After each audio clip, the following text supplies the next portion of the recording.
नमस्कार स्टूडेंट्स। प्राचीन भारत की वैकल्पिक विषय की आज की कक्षा में आप सबका स्वागत है। जैसा कि आप जानते हैं कि हमने वैकल्पिक विषय में प्राचीन भारत से अपने अध्ययन को प्रारंभ किया है और पाठ्यक्रम के अनुसार पढ़ते हुए हमने कुछ महत्वपूर्ण टॉपिक्स को अब तक कवर किया है। जैसे कि हमने इसके संबंध में स्रोतों वाला चैप्टर कंप्लीट किया है।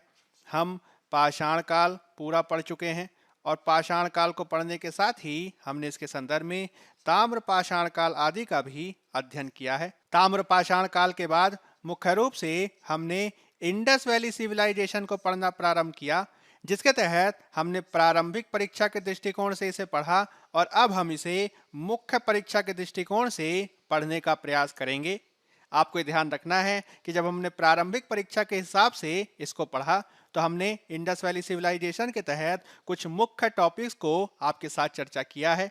जैसे कि हमने इसके परिचय को समझा, यानी हमने ये समझने का प्रयास किया कि आप इसको किस प्रकार से समझेंगे एक भूमिका के रूप में। फिर उसके बाद हमने इसके संबंध में उत्पत्ति पर कुछ बात की हमने कालक्रम की बात की और फिर उसके बाद हमने इसके विस्तार पर आपके साथ चर्चा की। हमने कुछ महत्वपूर्ण स्थल और महत्वपूर्ण स्थलों की जो कुछ महत्वपूर्ण विशेषताएं हैं उनके साथ हमने आपकी चर्चा की, विशेषताओं को हमने समझने का प्रयास किया। फिर उसके बाद हमने इसके सामाजिक जीवन को समझने का प्रयास किया, सामाजिक जीवन से संबंधित कुछ विशेषताएं समझी। हमने सांस्कृतिक क्षेत्र से संबंधित कुछ विशेषताओं को समझने का प्रयास किया और सांस्कृतिक क्षेत्र के साथ ही हमने आगे चलकर इसके आर्थिक पक्ष पर बात की, आर्थिक पक्ष को समझने का प्रयास किया। आर्थिक पक्ष के तहत हमने इसके व्यापार वाणिज्य के कुछ पक्षों को समझा। हमने साथ ही साथ फिर इसके पतन के कुछ महत्वपूर्ण पक्षों को समझने का प्रयास किया।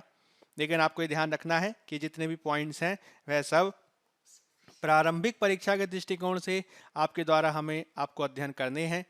अब हम जो प्रारंभ करेंगे मुख्य रूप से मुख्य परीक्षा के दृष्टिकोण से किस प्रकार से इसमें प्रश्न पूछे जा सकते हैं, मुख्य रूप से ऑप्शनल हिस्ट्री के दृष्टिकोण से उसे हम समझने का प्रयास करेंगे। तो देखते हैं। सबसे पहले हमने इसको जो महत्वपूर्ण बात इसको आपको ध्यान रखनी है वह है इसके उद्भव पर मुख्य परीक्षा में प्रश्न पूछा जा सकता है। इसके उद्भव को लेकर जो है काफी वाद विवाद होता रहा है और लगातार इस पर प्रश्न पूछे जाने की प्रवृत्ति देखी गई है। हम इसके टॉपिक को पढ़ने के बाद इससे संबंधित कुछ प्रश्नों को भी करेंगे।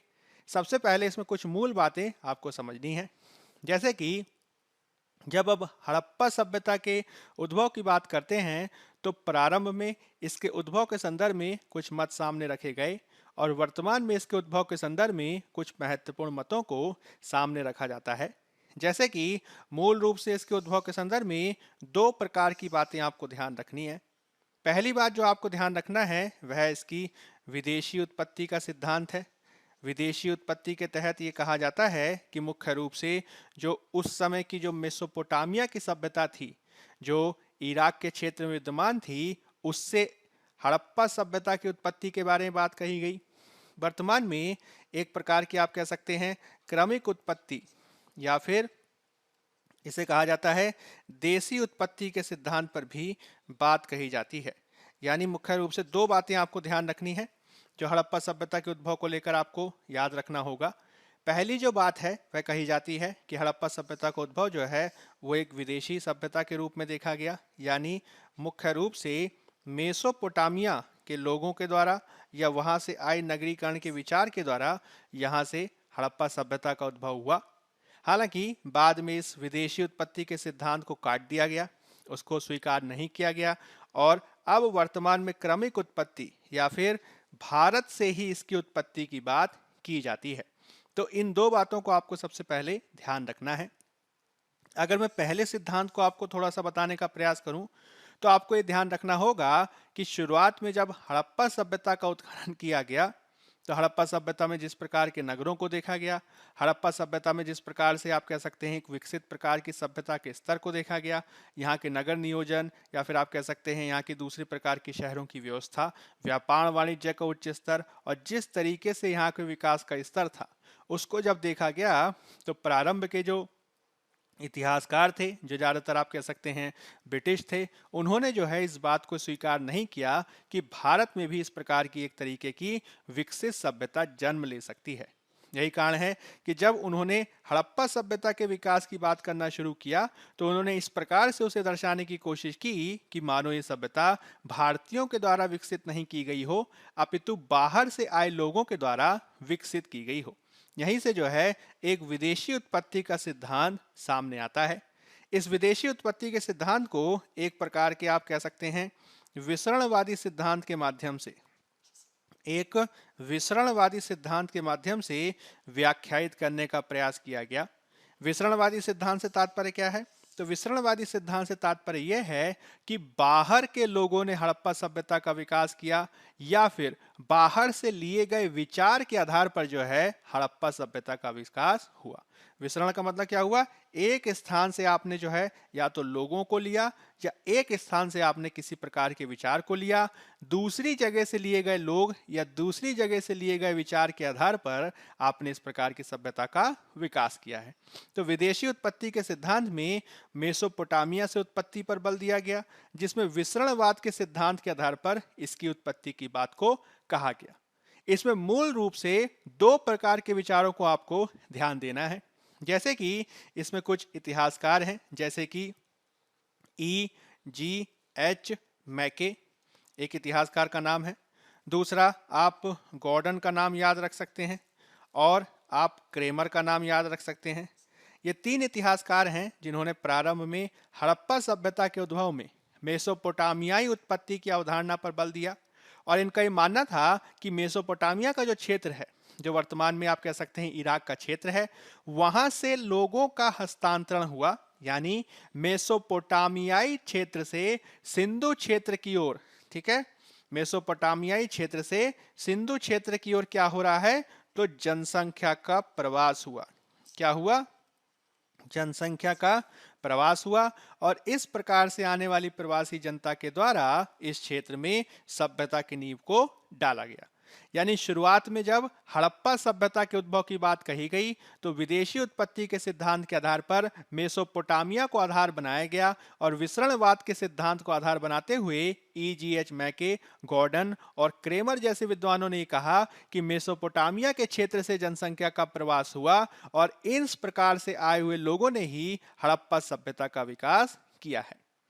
आगे चलकर इसमें कुछ और भी विकास देखे गए, जैसे कि इसी में कहा गया कि विदेशी उत्पत्ति तो स्वीकार हम करेंगे ही, मेसोपोटामिया से उत्पत्ति हम स्वीकार करेंगे ही, हम विसरणवादी सिद्धांत को स्वीकार करेंगे ही, लेकिन आगे चलकर जो एक और इतिहासकार का नाम आप याद रख सकते हैं, मॉर्टिमर व्हीलर, आगे चलकर मॉर्टिमर व्हीलर इस बात को स्थापित करने का प्रयास करते हैं कि जनसंख्या का प्रवास तो चलो नहीं हुआ, लेकिन जो नगरीकरण का जो विचार है, नगरीकरण का जो आइडिया है, विचार है, आइडिया है, उस विचार का क्या हुआ है? तो प्रवास हुआ है। उस विचार का प्रवास हुआ, यानी मेसोपोटामिया से सबसे पहले हड़प्पा के लोगों ने नगरीकरण के विचार को लिया और फिर उसके बाद हड़प्पा सभ्यता का उन्होंने विकास किया।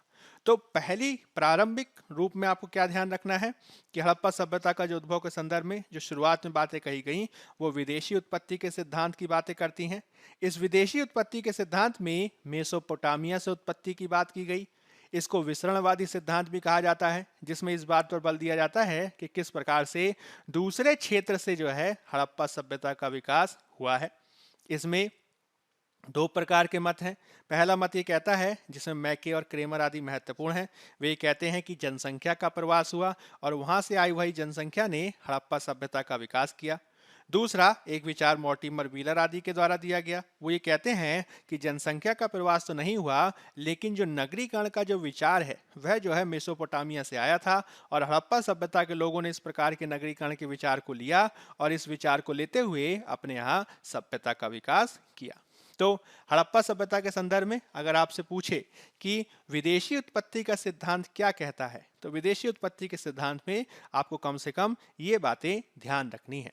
ठीक, अब आगे हम अगर मान लीजिए मैं आलोचना आपको बताने का प्रयास करूं, क्योंकि वर्तमान में सिद्धांत मान्य नहीं है, तो आपको ये ध्यान रखना है कि इसकी आलोचना में सबसे पहली बात जो आपको ध्यान रखनी है कि यह एक अवधारणा पुरानी है। ठीक है, यह अवधारणा क्या है? पुरानी है। ये अवधारणा पुरानी होने के साथ ही ये एक प्रकार का साम्राज्यवादी विचार है। ठीक, एक प्रकार का साम्राज्यवादी विचार है। और साम्राज्यवादी विचार में कभी भी ये स्वीकार नहीं किया जाता है कि जिस देश पर एक दूसरे देश के लोगों के द्वारा शासन किया जा रहा हो, यानी कॉलोनी के लोग जो हैं, एक उपनिवेश के लोग जो हैं, वह किस प्रकार से खुद के लिए सभ्यता का विकास कर सकते हैं। तो यही कारण है कि साम्राज्यवादी विचार के तहत जो है इस प्रकार की बातों को सामने रखा गया और ये दर्शाने का प्रयास किया गया कि आप अपने से, आप खुद के बल पर जो है इस प्रकार की सभ्यता का विकास नहीं कर सकते हैं। लेकिन आपको ये चीज ध्यान रखना है, वर्तमान में इस सिद्धांत को नहीं माना जाता है, यानी यह मान्य नहीं है।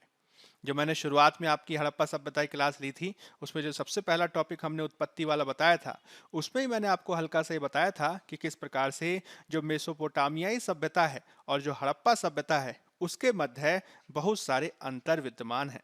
ठीक है, और अंतर इस रूप में विद्यमान है कि मेसोपोटामिया की तुलना में हड़प्पा सभ्यता जो है वो ज्यादा बेहतर नगरीय सभ्यता है, ज्यादा विकसित प्रकार की नगरीय सभ्यता है।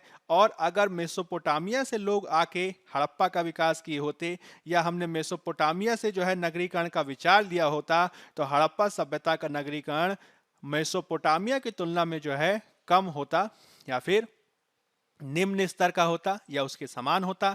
लेकिन ऐसा नजर नहीं आता है और दोनों के मध्य बहुत सारे अंतर नजर आते हैं। मैंने बहुत सारे पॉइंट्स की चर्चा की थी, आप पिछला वाला वीडियो देख सकते हैं। इसमें आप कुछ पॉइंट्स बता देंगे कि किस आधार पर जो है दोनों सभ्यताओं के बीच अंतर है। जैसे कि आप अंतर बता सकते हैं कि किस तरीके से दोनों सभ्यताओं की जो मोहरें हैं उनमें अंतर है। आप बता सकते हैं किस प्रकार से जो दोनों सभ्यताओं की लिपियां हैं उनमें अंतर है।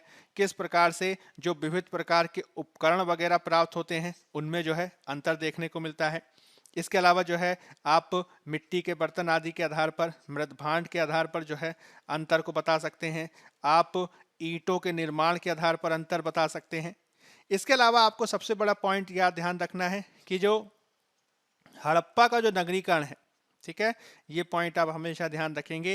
हड़प्पा का जो नगरीकरण है वह ज्यादा व्यवस्थित है।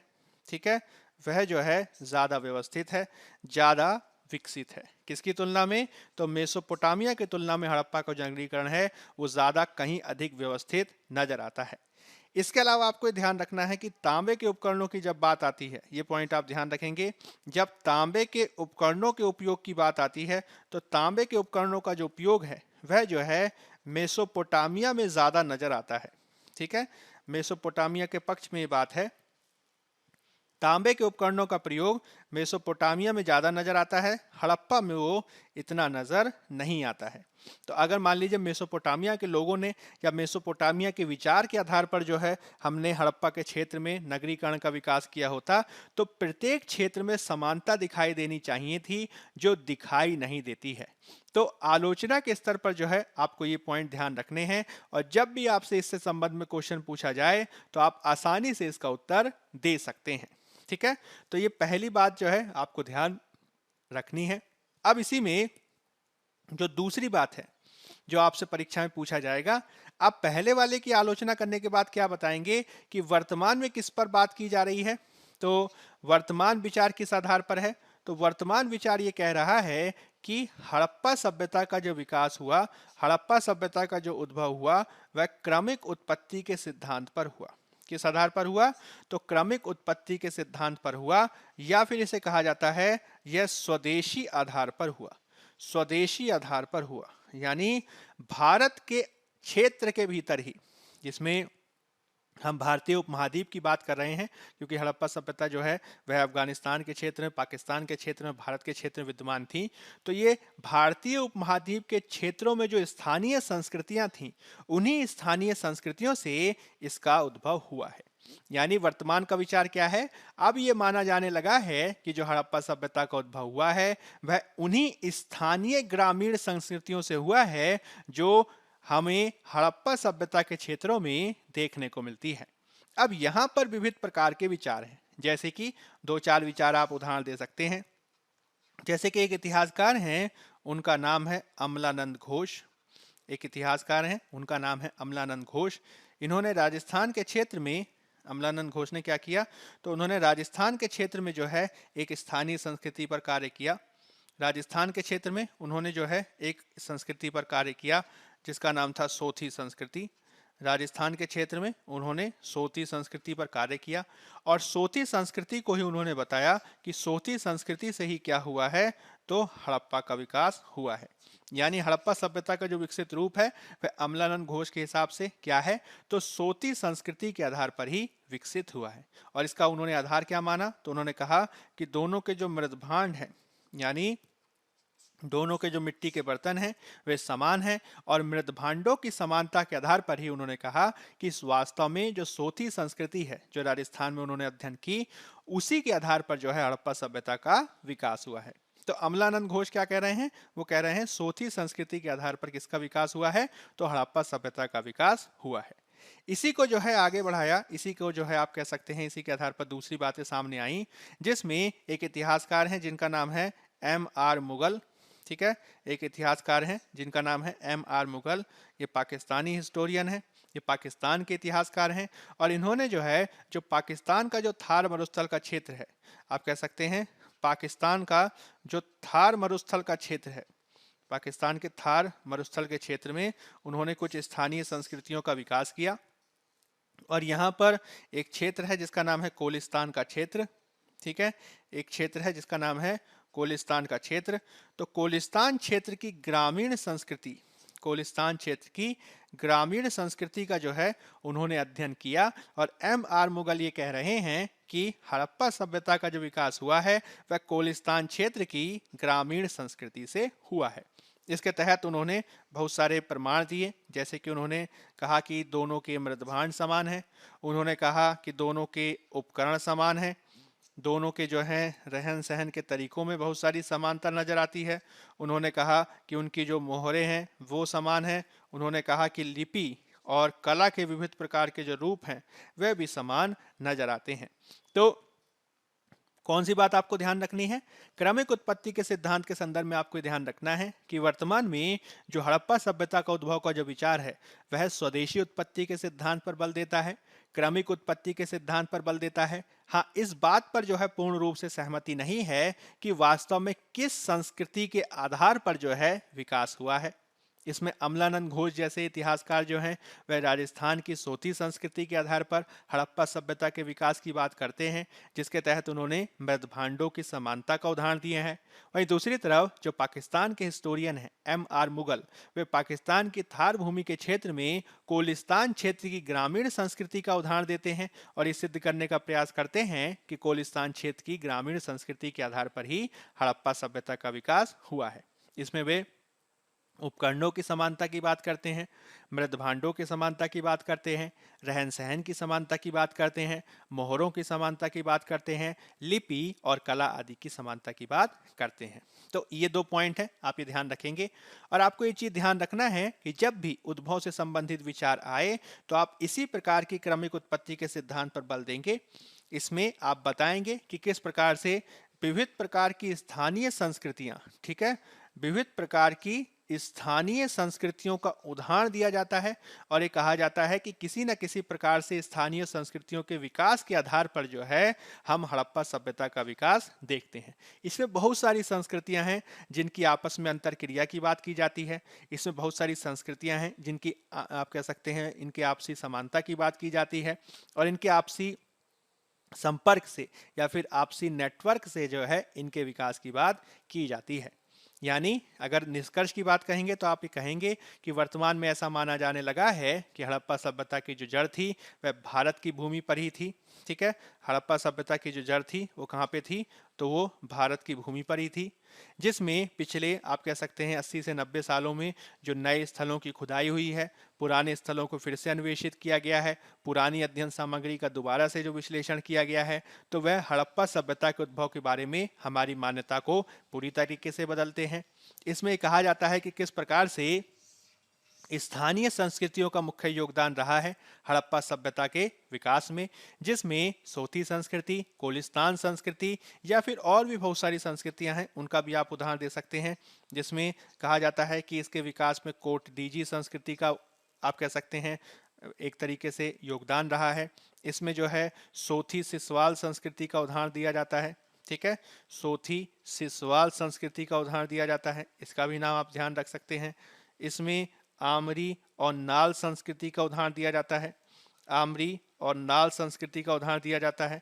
इस प्रकार की ये जो इन्हें कहा जाता है कि ये क्षेत्रीय, ठीक है, ये क्षेत्रीय ग्रामीण संस्कृतियां हैं। क्या हैं ये क्षेत्रीय ग्रामीण संस्कृतियां हैं। और हड़प्पा सभ्यता के उद्भव में इसी प्रकार की क्षेत्रीय ग्रामीण संस्कृतियों का महत्वपूर्ण योगदान रहा है। हालांकि इस बात पर सहमति जरूर नहीं है कि आखिर ऐसी कौन सी संस्कृति है जिससे अंततः जो है हम हड़प्पा सभ्यता का विकास देखते हैं। लेकिन आपको यह बात भी ध्यान रखनी होगी कि हड़प्पा सभ्यता जो है वह लगभग 20 लाख वर्ग किलोमीटर के क्षेत्र में विद्यमान थी। कितने क्षेत्र में? 20 लाख वर्ग किलोमीटर के क्षेत्र में विद्यमान थी। और इतनी बड़ी व्यापक संस्कृति के विकास में किसी एक संस्कृति के आधार पर इसके विकास की बात आप एक्सेप्ट कर भी नहीं सकते। यह जो है बहुत ज्यादा अतिशयोक्ति हो जाएगा। तो ये जरूर कहा जा सकता है कि स्थानीय संस्कृतियों से विकास हुआ है और इसमें बहुत सारी क्रमिक रूप में आप कहेंगे कि बहुत सारी क्षेत्रीय ग्रामीण संस्कृतियों का निश्चित रूप से ही योगदान रहा है। इसके तहत बहुत सारे स्थलों के आप उदाहरण भी बता सकते हैं कि बहुत सारे स्थल हमें ऐसे भी प्राप्त होते हैं जहां पे हमें हड़प्पा से पूर्व की सभ्यता भी देखने को मिलती है, विकसित चरण भी देखने को मिलता है। यानी आप इसमें उदाहरण दे सकते हैं, धौलावीरा नाम का एक स्थल है, ठीक है, धौलावीरा काफी लंबे समय से चर्चा में है। आप जो है हरियाणा में कुनाल का उदाहरण दे सकते हैं, धौलावीरा हरियाणा में कुनाल। आप हड़प्पा का उदाहरण दे सकते हैं और ये बता सकते हैं कि इन स्थलों में हमें क्या देखने को मिलता है। तो हमें इसका एक प्राक चरण देखने को मिलता है, यानी प्राक हड़प्पाई चरण देखने को मिलता है, ठीक है, प्राक हड़प्पाई चरण देखने को मिलता है। और साथ ही साथ इसके आगे चलकर हमें एक विकसित चरण भी देखने को मिलता है।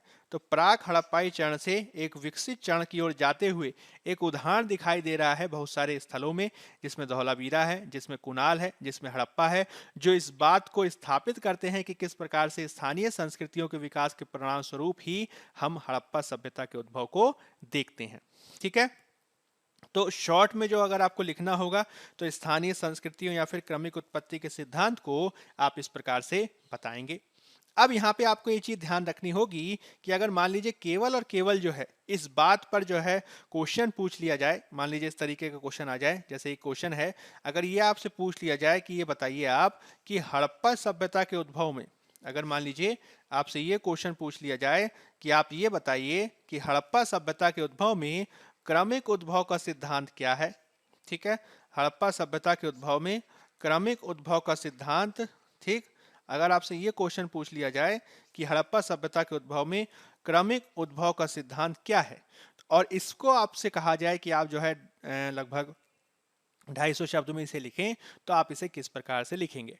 पहले वाले क्वेश्चन में क्या आपको ध्यान रखना है कि उद्भव पर एक ओवरऑल टिप्पणी आपसे पूछी जा सकती है, जिसमें मुख्य रूप से दो मतों को आप सामने रखेंगे। एक मत में आप बताएंगे कि प्रारंभिक इतिहासकार जो साम्राज्यवादी दृष्टिकोण रखते थे, उन्होंने मुख्य रूप से विदेशी उत्पत्ति के सिद्धांत के आधार पर हड़प्पा सभ्यता का विकास करने का बात कहा, जिसमें या तो मेसोपोटामिया से लोग आए या मेसोपोटामिया से विचार आया। हालांकि वर्तमान में स्वीकार नहीं किया जाता, क्योंकि हड़प्पा और मेसोपोटामिया के मध्य जो आप कह सकते हैं समानताएं हैं वे बेहद कम हैं, असमानताएं या फिर अंतर ज्यादा हैं। वर्तमान में क्या कहा जाता है, स्थानीय उत्पत्ति के सिद्धांत पर ज्यादा बल दिया जाता है और कहा जाता है कि स्थानीय ग्रामीण संस्कृतियों के विकास के परिणाम स्वरूप ही हड़प्पा सभ्यता का विकास हुआ। अब कौन सी सभ्यता से पिन पॉइंट रूप में विकास हुआ है, यह निश्चित रूप से नहीं कहा जा सकता। इसमें सोती संस्कृति का भी उदाहरण दिया जा सकता है, कोलिस्तान संस्कृति का भी उदाहरण दिया जा सकता है, या फिर आप कह सकते हैं विविध प्रकार की ईरानी बलूची संस्कृतियों को उदाहरण दिया जा सकता है। आमरी नाल संस्कृति हो गई, इसमें सिसवल संस्कृति हो गई। इसी प्रकार से जो है इन संस्कृतियों के आधार पर विकास की बात कही जाती है। यहाँ पर क्वेश्चन ये उठता है कि अगर मान लीजिए हम क्रमिक आधार पर उत्पत्ति की बात कर रहे हैं, ठीक है, हम कह रहे हैं कि स्वदेशी आधार पर विकास हुआ है और क्रमिक विकास हुआ है, जिसमें धौलावीरा से या फिर हड़प्पा से या फिर कुनाल से अगर मान लीजिए इसके उदाहरण देखने को मिल रहे हैं, तो वे किस प्रकार से देखने को मिलता है, तो इसको थोड़ा सा आपको समझने की जरूरत है। ठीक है, तो सबसे पहले तो आप ये बता देंगे कि किस प्रकार से क्रमिक उद्भव की जो अवधारणा है वो हमें बता रही है कि हड़प्पा सभ्यता किसी बाह्य कारक या फिर किसी विदेशी सभ्यता के विकास का परिणाम नहीं है, अपितु ये भारत की भूमि पर ही क्रमिक रूप से विकसित हुई। इसमें माना जाता है कि हड़प्पा सभ्यता का जो विकास हुआ है वह उन ग्रामीण संस्कृतियों से हुआ है जो मुख्य रूप से उत्तर पश्चिम के विस्तृत क्षेत्रों में फैली हुई थी। जो मैंने आपको पहले बताया। अब यहाँ पे आप इस बात को स्पष्ट करेंगे, यानी पहली बात आप क्या रखेंगे? पहली बात आप ये बताएंगे कि किस प्रकार से बाह्य कारक का परिणाम नहीं है। ठीक है, बाह्य कारक का परिणाम नहीं है, अपितु किसका परिणाम है? तो यह क्रमिक विकास का परिणाम है। ठीक है, किसका विकास का परिणाम है? तो क्रमिक विकास का परिणाम है। क्रमिक विकास में पहली बात क्या ध्यान रखनी है कि यह ग्रामीण संस्कृतियों का विकास है। ठीक है, किसका विकास है? तो ग्रामीण संस्कृति विकास है। और इस ग्रामीण संस्कृति विकास में मुख्य रूप से बहुत सारी संस्कृतियों का उदाहरण दिया जाता है। अब ये क्रमिक विकास किस तरीके से हुआ है, इसको लेकर क्या है, बहुत ज्यादा स्पष्टता नहीं है। ठीक है ना, मैंने आपको बताया था ना, सोथी का भी उदाहरण दे रहे हैं, कोलिस्तान का भी उदाहरण दे रहे हैं। तो कौन सी संस्कृति से अंतिम रूप से इसका विकास हुआ है, इसको लेकर पूर्ण रूप से स्पष्टता नहीं है, लेकिन यह जरूर है कि हुआ तो विकास क्रमिक रूप में ही है। ठीक है, अब इसका भी आप बता सकते हैं स्पष्टता क्यों नहीं है। तो मैंने आपको बताया था कि हड़प्पा सभ्यता जो है वह आद्य इतिहास का एक चरण है। यहाँ पर जो है ज्यादातर इतिहास का निर्माण जो है वह पुरातात्विक साक्ष्यों से हुआ है, और पुरातात्विक साक्ष्यों से जो आप कह सकते हैं विचार संबंधी पक्ष है, दर्शन संबंधी पक्ष है, राजनीतिक पक्ष संबंधी जो पक्ष है, उसका बहुत ज्यादा हमें पता नहीं चल पाता है। कैसे जो है विकास क्रमिक रूप में हुआ है उसका पता करने के लिए हमें साहित्यिक साक्ष्यों को पढ़ा होना चाहिए, लेकिन चूंकि लिपि पढ़ी नहीं जा सकी है इसलिए हम इसके बारे में बहुत ज्यादा नहीं बात कर पाते हैं। ठीक है, इसमें आप जो है कुछ उदाहरण दे सकते हैं, इसमें आप जो है कुछ अनुमान लगाए गए हैं इतिहासकारों ने। ठीक है, कि किस तरीके से क्रमिक विकास हुआ होगा। तो इसमें आप कुछ तर्क दे सकते हैं कि इतिहासकारों ने कुछ इस तरीके से अनुमान लगाए हैं और ये कहने का प्रयास किया है कि इस तरीके से विकास हुआ होगा। अब वास्तविकता में किस तरीके से विकास हुआ है इसको लेकर बहुत ज्यादा स्पष्टता नहीं है। तो पहली बात इसमें क्या आप बता सकते हैं? पहली बात आप ये बता सकते हैं कि ये जो हड़प्पा सभ्यता थी वह एक नदी घाटी सभ्यता है। ठीक है, हड़प्पा सभ्यता क्या थी? एक नदी घाटी सभ्यता है, यानी जो सिंधु नदी है और उसकी जो सहायक नदियां हैं उसके किनारे पर जो है बहुत सारी हमें हड़प्पा की बस्तियां मिलती हैं। और ये जो नदी घाटी सभ्यताएं होती हैं, चाहे वह मिस्र की सभ्यता हो, चाहे वह मेसोपोटामिया की सभ्यता हो, ये सभी जो है नदियों के किनारे इसलिए विकसित हुई क्योंकि जो नदियां हैं वह जो है मुख्य रूप से जलोढ़ मिट्टी का केंद्र होती हैं। ठीक है, नदियां अपने साथ जो है मिट्टी बहा के लाती हैं, और ये जलोढ़ मिट्टी जो होती है वह काफी उपजाऊ होती है। क्या होती है? काफी उपजाऊ होती है। और इस उपजाऊ भूमि का प्रयोग किस प्रकार से किया जाए कृषि के क्षेत्र में, वह जो है हड़प्पा वासियों ने सीखा। उन्होंने जो है इस पर कृषि करना भी शुरू किया, और साथ ही साथ इससे आने वाली जो बाढ़ थी उसको नियंत्रित करने का भी प्रयास किया। ठीक है, नियंत्रण के तहत उन्होंने कोशिश की कि हम जो है जो नदी के किनारे निवास करें तो इस प्रकार से निवास करें कि बाढ़ का पानी हम तक ना पहुंचे। इसलिए बहुत सारे जो आप कह सकते हैं हड़प्पाई नगर हैं वह एक ऊंचे टीले पे बसे हुए दिखाई देते हैं, एक निश्चित नियोजित दिखाई देते हैं। तो ये सब चीजें जो हैं वो किस किस रूप की तरफ ले जा रही हैं? तो पहला पॉइंट आपको क्या ध्यान रखना है कि क्रमिक विकास की उत्पत्ति के बारे में पहली बात ये कही जाती है कि हड़प्पा सभ्यता के ज्यादातर जो स्थल हैं वह नदी किनारे विकसित हुए, यानी सिंधु और सरस्वती नदी के किनारे विकसित हुए। और ज्यादातर में रहने वाले जो लोग थे वह नदी घाटी सभ्यता या फिर नदियों के जलोढ़ मिट्टी के लाभों से परिचित थे। जलोढ़ मिट्टी जो है काफी उपजाऊ मिट्टी होती है, और इसके माध्यम से उन्होंने ज्यादा बेहतर कृषि करना शुरू किया और बाढ़ नियंत्रण के उपायों पर भी उन्होंने कार्य किया। ठीक है, तो पहला पॉइंट तो ये है। फिर दूसरा पॉइंट आप क्या लिख सकते हैं? तो दूसरा पॉइंट आप ये लिख सकते हैं कि उन्होंने किस प्रकार से जो है संसाधनों का उपयोग करना शुरू किया। ठीक है, उन्होंने किस प्रकार से संसाधनों का उपयोग करना सीखा। संसाधन उपयोग में क्या है? तो किस प्रकार से जो है उन्होंने खदानों का उपयोग किया। ठीक है, खदानों का उपयोग, खदानों में मुख्य रूप से किस तरीके से पत्थर वगैरह का उपयोग, किस तरीके से तांबे वगैरह का उपयोग, किस प्रकार से धातु वगैरह का उपयोग जो है उन्होंने सीखा और उसे उन्होंने अपने हिसाब से इस्तेमाल करना शुरू किया। इसके माध्यम से जो है वो विकसित होना शुरू हुए। और इससे होता क्या है कि उत्तर पश्चिम के क्षेत्र में, ठीक है, जो उत्तर पश्चिम का जो क्षेत्र है वहां पे हम जो है समृद्ध प्रकार की बस्तियां, विकसित प्रकार की बस्तियों को देखते हैं। ठीक है, समृद्ध बस्ती के बहुत सारे उदाहरण देखने को मिलते हैं। समृद्ध बस्ती के बहुत सारे उदाहरण देखने को मिलते हैं जो लगभग 5500 से लेकर 3200 ईसा पूर्व के काल में, 5500 से लेकर 3200 ईसा पूर्व के काल में हमें समृद्ध ग्रामीण बस्तियों के उदाहरण देखने को मिलते हैं। इसके उदाहरण आप बता सकते हैं, जैसे कि रहमान ढेरी के बारे में हमने बात की थी, हमने गुमला का आप उदाहरण याद रख सकते हैं, इसमें किला तरकाई का उदाहरण याद रख सकते हैं। ठीक है, किला तरकाई, इसमें आप जो है जलीलपुर का उदाहरण याद रख सकते हैं, किला तरकाई जलीलपुर, इसमें राणा घुंडई का नाम याद रख सकते हैं। ठीक है, तो ये क्या है, तो ये उत्तर पश्चिम के क्षेत्र में आप कह सकते हैं लगभग 5500 से 3200 ईसा पूर्व के काल में उत्तर पश्चिम के क्षेत्र में विकसित हुई समृद्ध ग्रामीण बस्तियों के उदाहरण हैं, जिन्हें बेहतर प्रकार की कृषि और संसाधन के उपयोग के रूप में जाना जाता है। इन्होंने किस प्रकार से कृषि का बेहतर तरीके से उपयोग किया, संसाधनों का उपयोग किया, और इस प्रकार का समृद्ध बस्तियों का हम प्रारंभिक उदाहरण 5500 से लेकर 3200 ईसा पूर्व के काल में देखते हैं। दो चार उदाहरण याद रख सकते हैं, रहमान देड़ी हो गया, गुमला हो गया, किला तरकाई हो गया, जलीलपुर हो गया, राणा घुंडई हो गया। तो ये सब कुछ उदाहरण आपको ध्यान रखने हैं। फिर उसके बाद जो है आप बताएंगे कि किस प्रकार से विकास और आगे देखने को मिलता है। यह विकास जो है वह आगे लगभग 3200 से 2600 ईसा पूर्व के काल में आपको दिखाई देता है। अगला जो विकास का चरण है वो आप किस तरीके से बताएंगे, तो आप ये बताएंगे किस प्रकार से 3200 से 2600 ईसा पूर्व के काल में अगला विकास का चरण देखने को मिलता है। इस 3200 से 2600 ईसा पूर्व के काल में जो विकास का चरण देखने को मिलता है उसे हम प्राक हड़प्पाई चरण के रूप में देखते हैं। क्या कहते हैं, उसे हम प्राक हड़प्पाई चरण कहते हैं। प्राक हड़प्पाई चरण का मतलब क्या हुआ कि हड़प्पा से पूर्व का चरण, यानी कुछ ऐसी बस्तियों का उदाहरण आपको बताना है कि किस प्रकार से हमें हड़प्पा के प्रारंभ के उदाहरण हमें देखने को मिलते हैं। तो 3200 से लेकर 2600 ईसा पूर्व के काल में हमें कुछ बस्तियां दिखाई देती हैं जिन्हें प्राक हड़प्पाई चरण के रूप में देखा जाता है। ठीक है, आरंभिक चरण या प्राक हड़प्पाई चरण, जैसे कि मैंने आपको बताया था कि धौलावीरा में भी हमें उसके उदाहरण देखने को मिलते हैं, हरियाणा के कुनाल में भी हमें इसके उदाहरण देखने को मिलते हैं, और हड़प्पा में भी इसके उदाहरण देखने को मिलते हैं।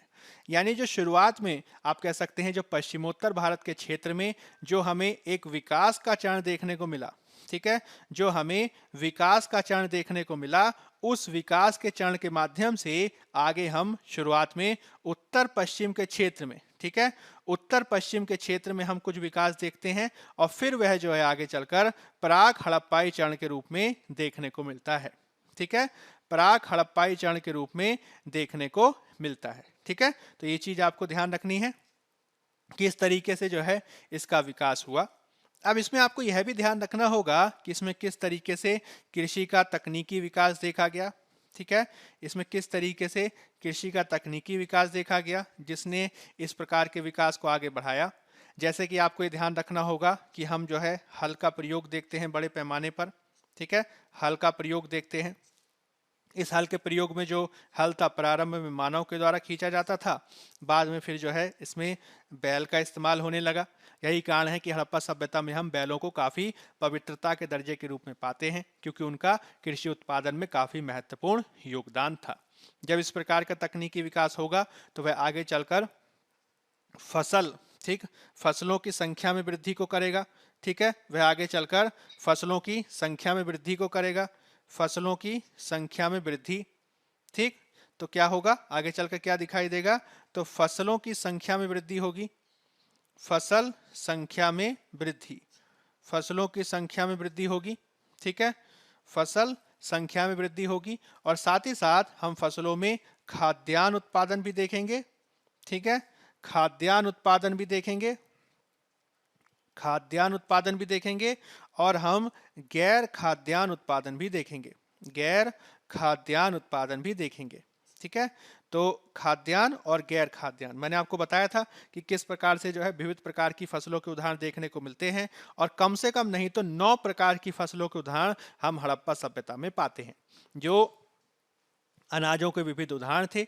गैर खाद्यान्न फसलों में भी हम मुख्य रूप से कपास को, ठीक है, कपास के उत्पादन के साक्ष्य हड़प्पा में पाते हैं, जो इस बात को दर्शाता है कि सबसे पहले कपास का उत्पादन बड़े पैमाने पर करने में हड़प्पा सभ्यता के लोगों का स्थान काफी महत्वपूर्ण है। ठीक है, तो किस तरीके से क्रमिक रूप से विकास हो रहा है, इसको आपको समझना है। किस तरीके से जो है मनुष्य विकास कर रहा है, हड़प्पा सभ्यता के लोग विकास कर रहे हैं, इसको आपको समझना है। अभी जो विकास की गति है, इतिहासकारों का मानना है वह शिल्प विकास के क्षेत्र में भी देखी जाती है। ठीक है, वह कहाँ पे देखी जाती है? तो शिल्प विकास के क्षेत्र में भी देखी जाती है। और ये जो शिल्प विकास का जो चरण देखा गया, वह आगे चलकर हमें शिल्पों के विशेषीकरण की तरफ ले जाता है। ठीक है, आगे चलकर हमें शिल्पों के विशेषीकरण की तरफ ले जाता है। और ये जो शिल्प विशेषीकरण है, वह आगे चलकर आप देखेंगे, जो मैंने आपसे बात भी की थी, कि किस तरीके से हड़प्पा सभ्यता में विविध प्रकार के शिल्पियों के उदाहरण देखने को मिलते हैं, जिसमें धातु के रूप में जो है आप तांबे का उपयोग देते हैं। इसके अलावा जो है वस्त्र बुनाई की तकनीक के बारे में, क्योंकि वस्त्र के जो है हमें उदाहरण देखने को मिलते हैं, तो वस्त्र बुनाई तकनीक।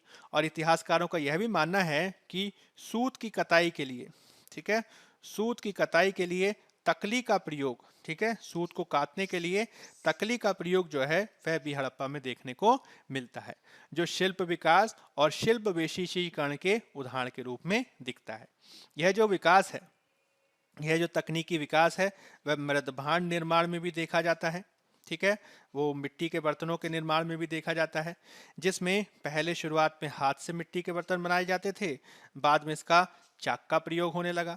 इस प्रकार से तकनीकी विकास जो देखा जाएगा, वह आगे चलकर जो है विविध प्रकार का जो तकनीकी विकास है, उस तकनीकी विकास ने विविध क्षेत्रों में क्या किया, तो आपको ये ध्यान रखना है, इसने जो है आगे चलकर यातायात के विकास को किया। ठीक है, तकनीकी विकास ने आगे चलकर यातायात के विकास को किया। और इस प्रकार के यातायात विकास के चलते क्या हम देखने को पाएंगे कि शुरुआत में हो सकता है कि मनुष्य जो है वह पूर्ण रूप से कृषि पद्धति पर निर्भर हो, लेकिन जैसे जैसे दूसरे प्रकार के शिल्पों का विकास होने लगा, जैसे जैसे शिल्प विशेषीकरण होने लगा, मृदभांडों के निर्माण के आधार पर व्यक्ति जो है मृदभांडों की मांग आदि को करने लगा, तो हुआ क्या कि ऐसे क्षेत्र का विकास होने लगा। ठीक है, ऐसे क्षेत्रों का विकास होने लगा जो गैर कृषि क्षेत्र के रूप में थे। ठीक है, गैर कृषि क्षेत्र के रूप में थे, यानी यहाँ पे ऑक्यूपेशन यानी आजीविका का मुख्य स्रोत क्या है? कृषि नहीं है। ठीक, वह जो है शिल्प के आधार पर या फिर व्यापार के आधार पर जो है विकास किए हुए क्षेत्र हैं। और जो वास्तव में जो नगरों की परिभाषा वर्तमान में देखी जाती है, वह इसी रूप में देखी जाती है। यानी नगरों का विकास किस रूप में दिया जाएगा? तो नगर उसी को कहा जाएगा जो पूर्ण रूप से जो है कृषि उत्पादन में संलग्न नहीं है।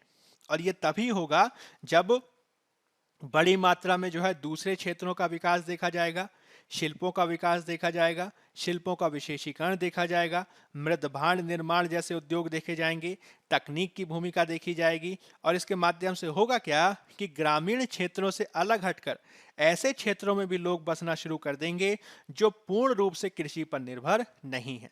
और इसी से जो है नगरों का विकास आगे देखने को मिलता है।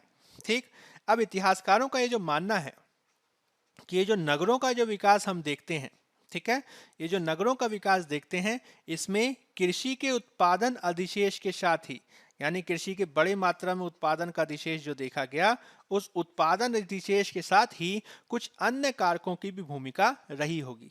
जैसे कि इसमें व्यापार के विकास की भूमिका रही होगी।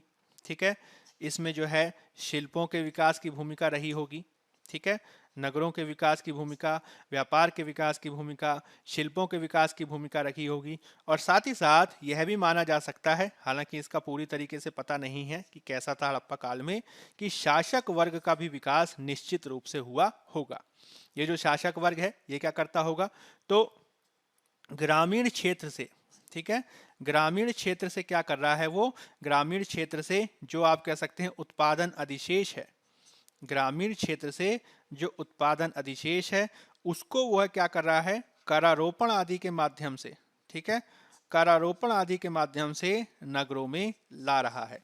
अब ये जो शासक वर्ग है, या ये हो सकता है पुजारी वर्ग भी रहा हो।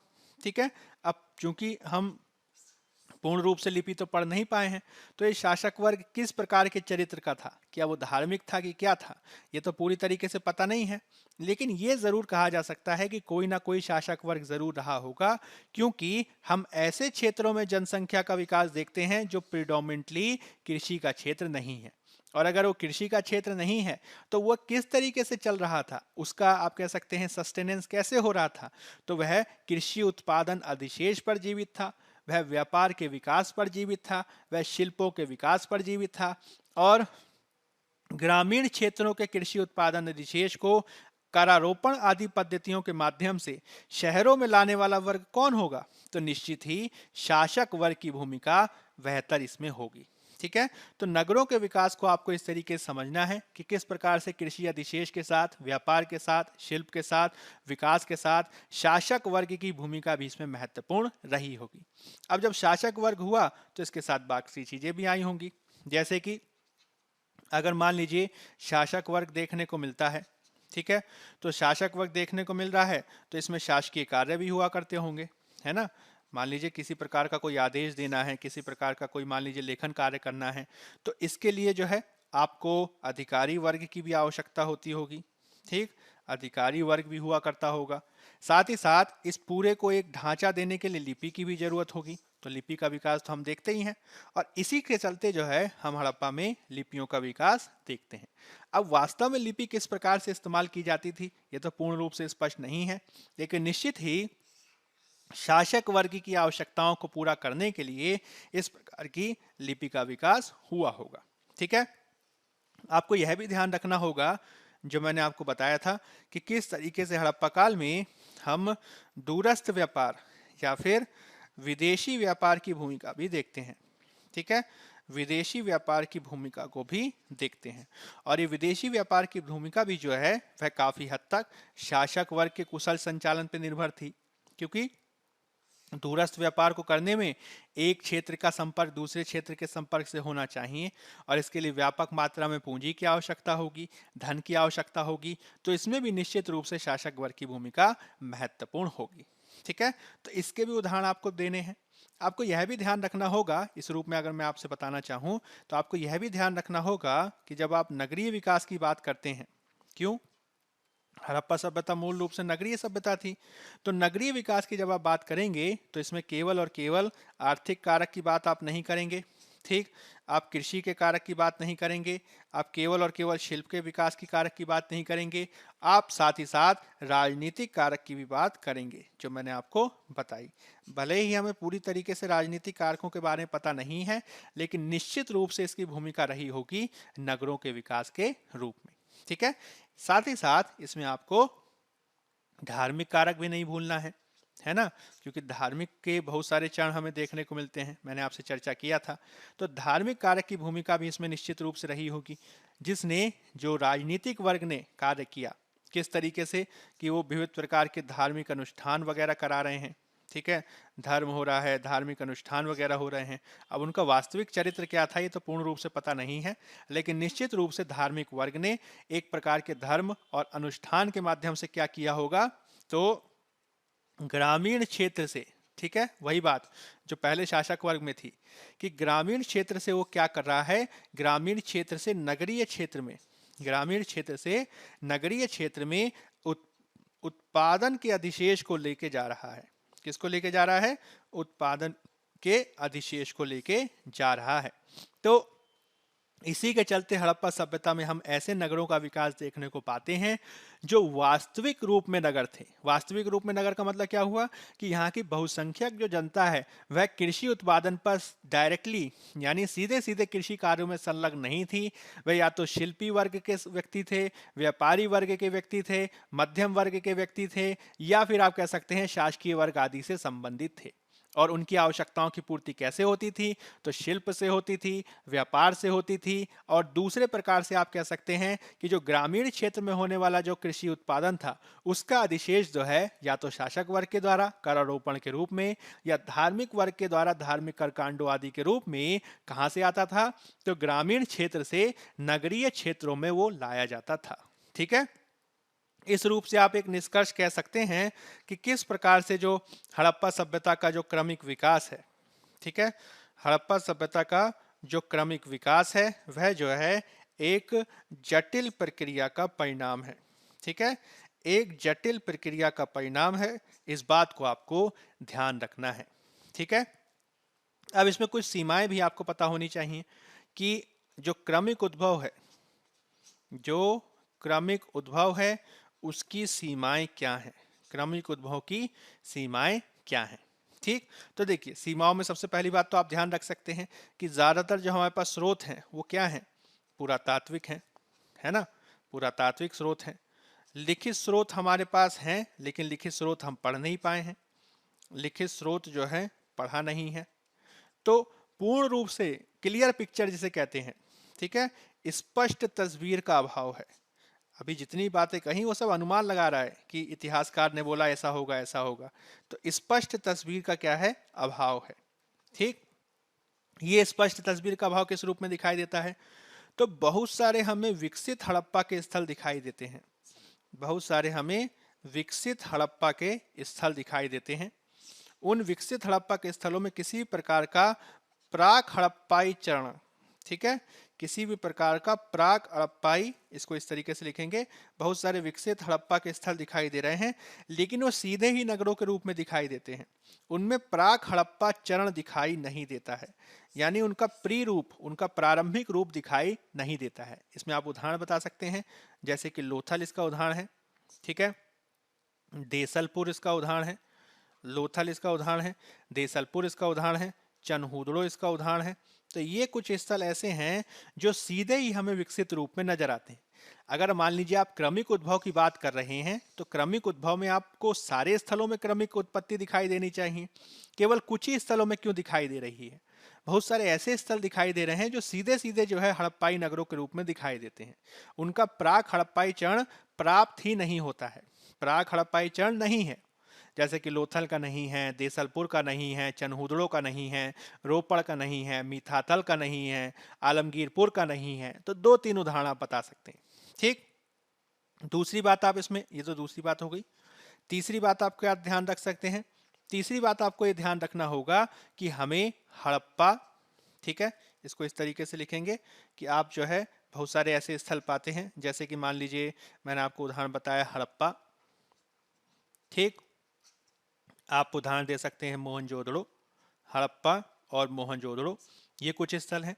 इन स्थलों में हमें प्राक हड़प्पाई चरण दिखाई देता है, प्राक चरण दिखाई देता है, लेकिन जो प्राक चरण है और जो आप कह सकते हैं विकसित चरण है, प्राक चरण है और विकसित चरण है, तो प्राक चरण और विकसित चरण इन दोनों के मध्य किस प्रकार का संबंध है, ठीक है, इन दोनों के मध्य किस प्रकार का संबंध है वो अस्पष्ट है। ऐसा कौन सा बिंदु था, ऐसा कौन सा पॉइंट था जब प्राक हड़प्पाई चरण विकसित हड़प्पाई चरण की तरफ देखा गया, जब प्रारंभिक बस्तियां विकसित हड़प्पाई बस्तियों में बदल गईं, वह कौन से बिंदु पर हुआ, कौन से पॉइंट पर हुआ, इसकी भी स्पष्टता देखने को नहीं मिलती है। ठीक, इसके अलावा जो है आप M.R. मुगल की बात कर सकते हैं, जो पाकिस्तानी इतिहासकार हैं। उन्होंने जो है कोलिस्तान क्षेत्र में, जो पाकिस्तान के क्षेत्र विद्वान हैं, कोलिस्तान क्षेत्र में जो है जो प्राक हड़प्पाई बस्तियां थीं, प्राक हड़प्पा बस्तियां, उनका उन्होंने अध्ययन किया, ठीक है, उनका उन्होंने अध्ययन किया। उसमें जो है 50 से अधिक बस्तियों का उन्होंने अध्ययन किया, 50 प्लस बस्तियों का अध्ययन किया, लेकिन वो इस निष्कर्ष पर पहुंचे हैं कि 50 प्लस बस्तियों के अध्ययन में केवल और केवल 3 बस्तियां ही ऐसी हैं, ठीक है, 50 से ज्यादा बस्तियों का उन्होंने अध्ययन किया, उसमें केवल 3 बस्तियां ही ऐसी हैं जो विकसित हड़प्पा चरण के रूप में दिखाई देती हैं, ठीक है। यानी पहली बात आपको क्या ध्यान रखना है कि पहली बात तो यह है कि जो विकसित हड़प्पा के स्थल हैं वो कुछ तो सीधे ही दिखाई दे रहे हैं। दूसरी बात मैंने आपको क्या बताया कि कुछ प्राक और विकसित दोनों दिखाई देते हैं लेकिन दोनों के बीच का संबंध क्लियर नहीं है। और तीसरी बात मैंने आपको क्या बताई कि बहुत सारे क्षेत्र ऐसे हैं जो प्राक हड़प्पाई स्थल के रूप में ही रह गए, ठीक है, वो प्राक हड़प्पा से विकसित हड़प्पा की ओर बढ़ ही नहीं पाए। अगर मान लीजिए क्रमिक रूप से उत्पत्ति हो रही थी तो सभी स्थलों को बढ़ना चाहिए था, लेकिन ऐसा नहीं देखा जाता है। बहुत सारे स्थल ऐसे हैं जिसमें प्राक हड़प्पा चरण दिखाई देता है लेकिन वो प्राक हड़प्पा चरण से विकसित हड़प्पा चरण की तरफ विकसित ही नहीं हो पाए। यानी आज भी यह समस्या बनी हुई है कि आखिर किस प्रकार से प्राक हड़प्पाई ग्रामीण संस्कृति नगरीय संस्कृति में ढली, ठीक है, ऐसा कौन सा पॉइंट था, ऐसा कौन सा बिंदु था जिसके चलते प्राक हड़प्पाई संस्कृति जो ग्रामीण थी वह किस तरीके से नगरीय संस्कृति में ढली है, ठीक है।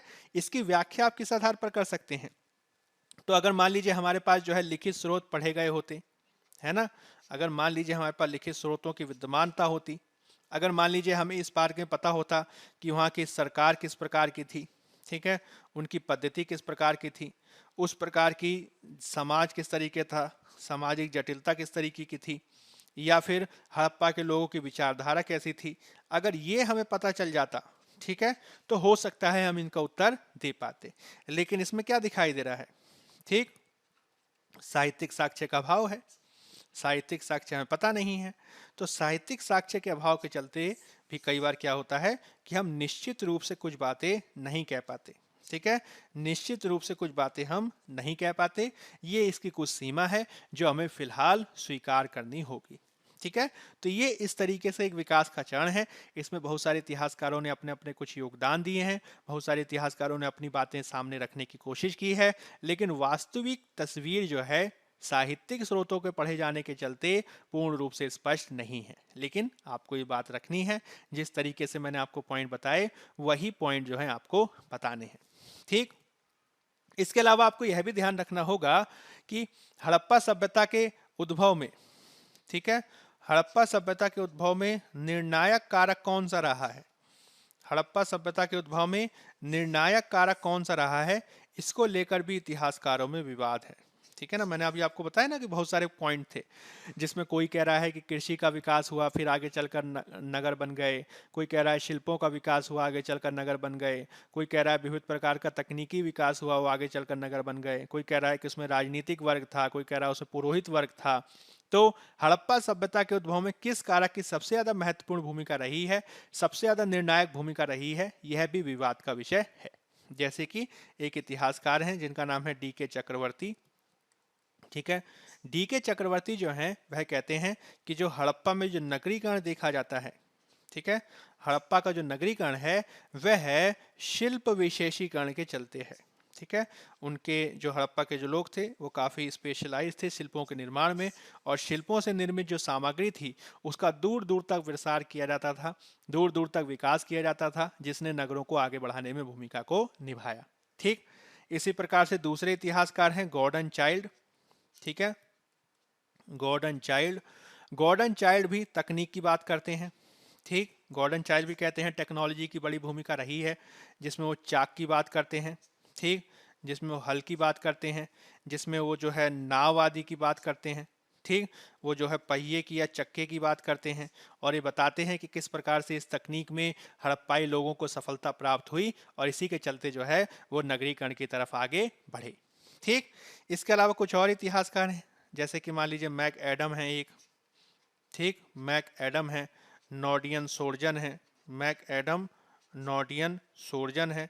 तो कुछ इतिहासकार ये जो हैं ये क्या कह रहे हैं, ये कह रहे हैं कि सामाजिक राजनीतिक कारक, ठीक है, ये सामाजिक राजनीतिक कारक को महत्वपूर्ण मान रहे हैं हड़प्पा सभ्यता के उद्भव में।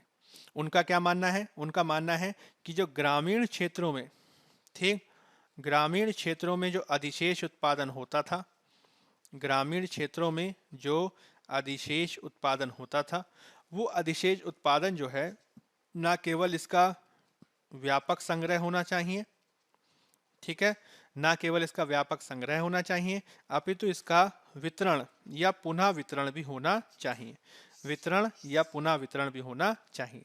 तो इस प्रकार से ग्रामीण क्षेत्र आदि में अधिशेष उत्पादन के व्यापक संग्रहण और वितरण में किसकी भूमिका रही है, तो राजनीतिक वर्ग की भूमिका रही होगी या सामाजिक वर्ग की भूमिका रही होगी, ठीक है। राजनीतिक वर्ग में क्या आ जाएगा, शासक आ जाएंगे, ठीक, सामाजिक वर्ग में क्या आ जाएगा, धर्म आ जाएगा, संस्कृति आ जाएगा। तो इनकी भूमिका रही होगी अधिशेष उत्पादन के व्यापक संग्रहण और उसके पुनः वितरण आदि में। अब ये किस तरीके से संपन्न हुआ है इसको लेकर जो है पूर्ण रूप से स्पष्टता नहीं है, ठीक है। ये चीज जो है आपको थोड़ी सी आपको ध्यान रखनी है। आपको यह भी ध्यान रखना होगा कि किस प्रकार से जो है हम इस बात को देखते हैं कि बहुत सारे जो हड़प्पा के स्थल थे, ठीक है, बहुत सारे जो हड़प्पा के स्थल थे उनमें आपसी संपर्क किस प्रकार का था, ठीक है। इसमें आपसी उसे कहा जाता है कि हड़प्पा के विकास में, हड़प्पा को आगे बढ़ाने में आपसी संपर्क की भूमिका भी काफी महत्वपूर्ण है, इसका भी संज्ञान लेने की आवश्यकता है, ठीक है। आपसी संपर्क की भूमिका, आपसी संपर्क की भूमिका भी आपको ध्यान रखनी होगी कि किस प्रकार से आपस में जो है इनके संपर्क होता था। जैसे कि अफगानिस्तान में एक स्थल है, ठीक, अफगानिस्तान में एक स्थल है मुंडीगाक, अफगानिस्तान का स्थल है मुंडीगाक। यह जो स्थल है यह व्यापारिक मार्ग पर स्थित था, ठीक है, ये जो स्थल है ये व्यापारिक मार्ग पर स्थल था और इसका जो है हड़प्पा के साथ संपर्क था, ठीक है, इसका जो है हड़प्पा के साथ संपर्क था, जो इस बात को दर्शाता है कि मुंडीगाक के माध्यम से हड़प्पा सभ्यता के लोग थे वे अफगानिस्तान के माध्यम से दुनिया के अलग अलग क्षेत्रों से संपर्क करते थे, ठीक है। यहाँ पे जो है आप लाजवर्द मणि का उदाहरण दे सकते हैं, लापिस लाजुली जिसे कहते थे, लाजवर्द मणि, या फिर सेलखरी का उदाहरण दे सकते हैं। इन सब का क्या होता था, इन सब का उपयोग होता था, ठीक, इनका जो है व्यापार होता था और इनको मंगाए जाने में जो इन्हें ईरान से मंगाया जाता था, मध्य एशिया से मंगाया जाता था, ठीक है, ईरान से मध्य एशिया से इनको मंगाया जाता था, जिसको मंगाए जाने में भी जो है इस आपसी संपर्क की काफ़ी महत्वपूर्ण भूमिका है, ठीक। आप इस बात को बताएंगे, आप इसी बात को बताएंगे किस प्रकार से जो है आप आगे और बता सकते हैं। फारस की खाड़ी से संपर्क के उदाहरण मिलते हैं, फारस की खाड़ी से संपर्क के उदाहरण देखने को मिलते हैं और ये इस बात को दर्शाता है कि किस प्रकार से जो है आप संपर्कों की भूमिका भी महत्वपूर्ण मान सकते हैं, ठीक है।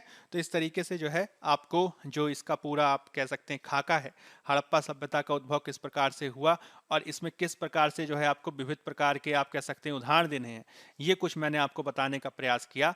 इसको आपको ये चीज़ ध्यान रखनी होगी कि इसमें मेंस में जो है काफ़ी महत्वपूर्ण तरीके से इसमें क्वेश्चन पूछे जाते रहे हैं, इसको आपको हमेशा ध्यान रखना है, ठीक है।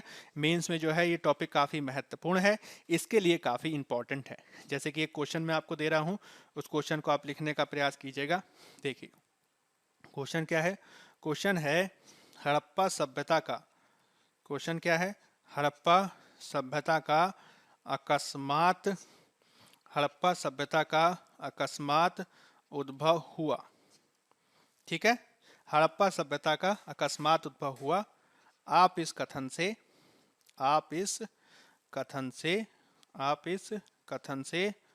कहां तक सहमत हैं, आप इस कथन से कहां तक सहमत हैं, ये आपका क्वेश्चन है, ठीक है। तो ये आपका क्वेश्चन है, ये आपको ध्यान रखना है। इसको आप किस तरीके से लिखेंगे, तो सबसे पहले आप ये बता देंगे किस प्रकार से हड़प्पा सभ्यता के उद्भव का जो मुद्दा है वो शुरू से ही विवादास्पद रहा है। विवादास्पद इसलिए रहा है क्योंकि हड़प्पा की लिपि को हम पढ़ नहीं पाए हैं, इसलिए कई बार बहुत सारे आप कह सकते हैं अनुमान लगाए जाते हैं। इसके संदर्भ में हम जो है उद्भव के सिद्धांत में अकस्मात उद्भव की बात करते हैं, जिसमें मुख्य रूप से मेसोपोटामिया सभ्यता से संपर्क के आधार पर हम हड़प्पा सभ्यता के उद्भव की बात करते हैं। इसमें दो प्रकार के मत हैं, मैके गॉर्डन क्रेमर वगैरह जो हैं वो कह रहे हैं कि किस तरीके से जो है हड़प्पा से लोग आए और उन्होंने जो है मेसोपोटामिया से लोग आए और उन्होंने हड़प्पा सभ्यता का विकास किया, ठीक। दूसरी तरफ कह सकते हैं मॉर्टिमर व्हीलर जैसे विद्वान हैं जो इस बात पे बल देते हैं कि किस प्रकार से विचार की महत्वपूर्ण भूमिका है। मेसोपोटामिया में नगरीकरण का जो आइडिया है वह हड़प्पा के लोगों ने लिया और यहाँ पे नगरों का विकास कर लिया।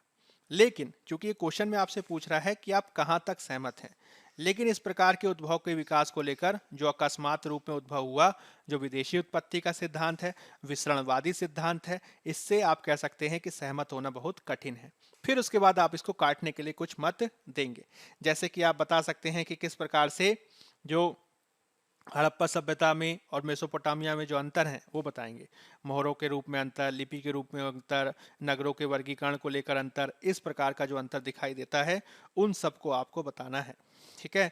नगरीकरण में अंतर है, मोहरों में अंतर है, मनकों में अंतर है, उपकरणों में अंतर है, ऐसे जो जो उदाहरण आपको याद आए आपको उसको लिखने का प्रयास करना है। फिर उसके बाद आप बताएंगे कि चूंकि वर्तमान में अकस्मात उद्भव के सिद्धांत को स्वीकार नहीं किया गया है, यही कारण है कि वर्तमान में क्रमिक उत्पत्ति या फिर स्वदेशी उत्पत्ति की बात की जाती है, जिसमें सोथी संस्कृति से, ईरानी बलूची संस्कृति से, कोलिस्तान की संस्कृति आदि से हड़प्पा सभ्यता के विकास की बात की जाती है। हालांकि चूंकि हम लिपि नहीं पढ़ पाए हैं तो पूर्ण रूप से बात स्पष्ट नहीं है कि आखिर कौन सी संस्कृति से हड़प्पा सभ्यता का विकास हुआ, किंतु ये जरूर माना जाता है कि स्वदेशी आधार पर ही, क्रमिक उद्भव के आधार पर ही हड़प्पा सभ्यता का विकास हुआ है। ठीक है, इस तरीके से जो है आप इस उत्तर को अपना लिखने का प्रयास करेंगे। तो आज की क्लास में हम यहीं तक रखेंगे। इस क्वेश्चन को, इस टॉपिक को आपको पढ़ना है और साथ ही साथ आप यह भी कोशिश करेंगे कि जो पहले की जो क्लासेस हैं हड़प्पा सभ्यता संबंधित वो भी पूरी देखें, फिर हम जो है इसे आगे कंटिन्यू करेंगे। ठीक है, तो चलिए आज की क्लास के लिए फिलहाल इतना ही। धन्यवाद।